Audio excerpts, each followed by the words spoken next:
নমস্কাৰ। এটি বিশেষ বাতৰি লৈ নিউজ নৰ্থ ষ্টুডিঅ'ত মই মুকিবুল সিং।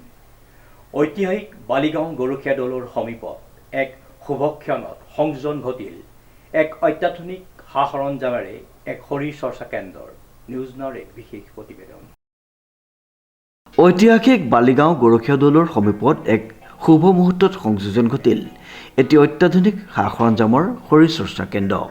উল্লেখযোগ্য যে নৱপ্ৰজন্মক নিচাজাতীয় দ্ৰব্যৰ পৰা আঁতৰত ৰাখি শৰীৰৰ চৰ্চাৰ জৰিয়তে এক সুস্থ স্বাস্থ্যৰ অধিকাৰ হৈ সমাজ তথা দেশক আগুৱাই নিয়াৰ লক্ষ্যৰে বালিগাঁও অঞ্চলৰ এগৰাকী উদীয়মান ব্যক্তি অশোক দত্তই শিৱম হেল্থ ক্লাব নামেৰে এটি শৰীৰ চৰ্চা কেন্দ্ৰ গঢ়ি তোলে।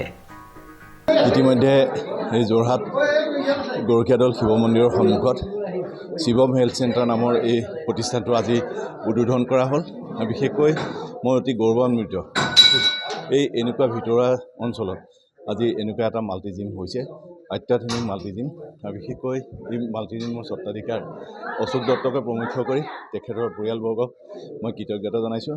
বিশেষকৈ Assam body builders and fitness এছ'চিয়েশ্যনৰ মই বৰ্তমানৰ সভাপতি হিচাপে এই ভিতৰুৱা অঞ্চলত এনেকুৱাই যে এটা ফিটনেছ জিমৰ যে উদ্বোধন কৰিবলৈ মই নিজে পালোঁ, তাৰ কাৰণে মই নিজে গৌৰৱান্বিত। বিশেষকৈ মই ট্ৰেডমিলটো চলাই চাইছিলোঁ, সেইকাৰণে অলপ কঁপনি আহি আছে তেওঁ। আৰু বিশেষকৈ এই অঞ্চলত শৰীৰ চৰ্চাত আগৰ পৰা নাম আছে। অশোক দত্ত নিজে এজন শৰীৰ চৰ্চাবিদ, তেখেত IBBF-ৰ এজন বিচাৰক হিচাপেও আছিলে। আৰু এই গৰখীয়া দল প্ৰাংগণতেই আমি যোৰহাট জিলা শৰীৰ চৰ্চাৰ কেইবাখনো ইয়াত কম্পিটিশ্যন পাইছোঁ।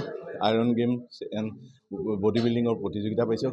অতি কমেও ইয়াত কিজানি আজিলৈকে আমি 4 পৰা 5 বাৰ ইয়াত প্ৰতিযোগিতা পাইছে। গতিকে এই অঞ্চলৰ ৰাইজে যথেষ্টখিনি সহায় সহযোগ কৰিছে সেই প্ৰতিযোগিতাটো। আজি মই আশা ৰাখিছোঁ এই অঞ্চলৰ ৰাইজে এইটো প্ৰতিষ্ঠা কৰাত যথেষ্ট সহায় আগবঢ়াব।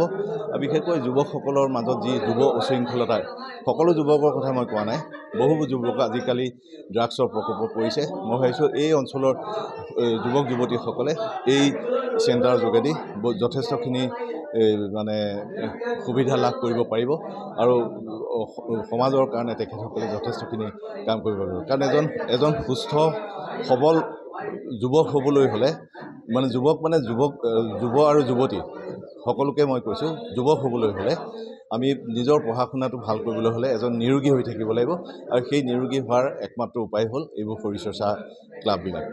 আজিকালি এই শৰীৰ চৰ্চা ক্লাবৰ যোগেদি আমাৰ অসমে যথেষ্টখিনি সুনাম অৰ্জন কৰিব পাৰিছে। ভাৰতবৰ্ষত আমাৰ অসমৰ নাম তথা যোৰহাটৰ নাম অক্ষুণ্ণ ৰাখিছে যোৰহাটৰ কেইবাগৰাকী শৰীৰ চৰ্চাবিদে।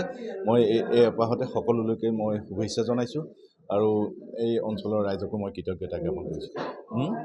এই উদ্বোধনী অনুষ্ঠানত আমাৰ যোৰহাট উন্নয়ন প্ৰাধিকৰণৰ প্ৰাক্তন সভাপতি প্ৰশান্ত গোস্বামী, পোহৰ লাইটৰ গোস্বামী ইয়াত উপস্থিত আছিলে। গাঁওবাসী ৰাইজৰ উপস্থিতিত আনুষ্ঠানিকভাৱে শৰীৰ চৰ্চা কেন্দ্ৰটিৰ শুভ উদ্বোধন কৰে যোৰহাট নগৰ উন্নয়ন প্ৰাধিকৰণৰ প্ৰাক্তন অধ্যক্ষ প্ৰশান্ত গোস্বামী আৰু যোৰহাটৰ এগৰাকী জ্যেষ্ঠ শৰীৰ চৰ্চাবিদ প্ৰশান্ত বৰাই। অতি নিম্নমানৰ নামভৰ্তি আৰু মাহেকীয়া মাচুল পৰিশোধ কৰি গাঁৱৰ যুৱক যুৱতীসকলে শৰীৰ চৰ্চাৰ যোগেদি আগুৱাই নিয়াৰ প্ৰয়াস কৰিছে অশোক দত্তই। আজি এপ্ৰিলৰ 1 তাৰিখ গৰখীয়া দল শিৱ মন্দিৰ প্ৰাংগণত আজি মোৰ ককাইদেউ অশোক দত্ত ডাঙৰীয়াদেৱে শিৱম হেল্থ ক্লাব হিচাপে নামেৰে যিটো শৰীৰ চৰ্চা কেন্দ্ৰ আজি আনুষ্ঠানিকভাৱে মুকলি কৰিছে, তেখেতলৈ আন্তৰিক ধন্যবাদ জ্ঞাপন কৰিছোঁ, কৃতজ্ঞতা জ্ঞাপন কৰিছোঁ।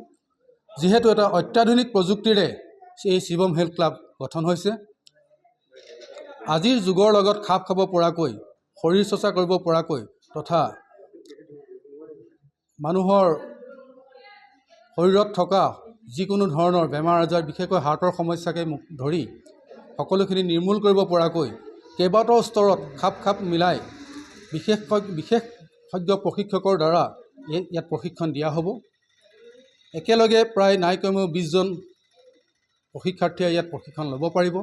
পুৱা 5:30 বজাৰ পৰা এই শৰীৰ চৰ্চা কেন্দ্ৰ মুকলি থাকিব আৰু দিনৰ 12:30 বজালৈকে মুকলি থাকিব। আকৌ সন্ধিয়া 4:30 বজাৰ পৰা গধূলি 8 বজালৈকে এই শৰীৰ চৰ্চা কেন্দ্ৰ মুকলি থাকিব। শিশুৰ পৰা আৰম্ভ কৰি বয়োজ্যেষ্ঠ ব্যক্তিলৈকে এই শৰীৰ চৰ্চা কেন্দ্ৰত অংশগ্ৰহণ কৰিব পাৰিব। আৰু সকলোতকৈ ডাঙৰ কথাটো হ'ল, যিহেতু আমি বহুত মধ্যবিত্ত শ্ৰেণীৰ মানুহ, আমি এনেকুৱা এটা সা সৰঞ্জাম অত্যাধুনিক প্ৰযুক্তিৰ সা সৰঞ্জাম আমাৰ কিনিবলৈ অসুবিধা হয় আমি একেলগে যদি কেইবাজনো বন্ধুৰ লগত এক্সাৰচাইজ কৰোঁ এজন বিশেষজ্ঞৰ দ্বাৰা আমি শিক্ষা লওঁ তেতিয়া আমি যথেষ্ট উপকৃত হ'ম সেই শিক্ষা আমাৰ ইয়াত পাব গতিকে মই উঠি অহা সকলো প্ৰজন্মক যোৰহাট জিলাৰ সমূহ উঠি অহা প্ৰজন্মবাসীক অনুৰোধ জনাইছোঁ তেখেতসকলেও আগবাঢ়ি আহক তেখেতসকলৰ লগৰসকলক কওক যে একেলগে আমি বিশেষজ্ঞ প্ৰশিক্ষকৰ দ্বাৰা প্ৰশিক্ষণ লৈ আমি যোৰহাট জিলাৰ শৰীৰ চৰ্চা ক্ষেত্ৰখনত আমি নিজৰ নাম জিলিকাব পাৰোঁ তাৰে প্ৰচেষ্টাৰে ইয়াত বিশেষকৈ জইণ্ট ফিজ তেনেকৈ লোৱা হোৱা নাই মিনিমাম 500 টকা ধাৰ্য কৰা হৈছে আৰু মন্থলি 300 টকা ধাৰ্য কৰা হৈছে বালিগাঁও গৰখীয়া দৌল অঞ্চলত কেইবাগৰাকীও যুৱকে পূৰ্বতে শৰীৰ চৰ্চা কৰি ৰাষ্ট্ৰীয় আৰু আন্তঃৰাষ্ট্ৰীয় পৰ্যায়ত সন্মানিত হ'বলৈ সক্ষম হৈছিল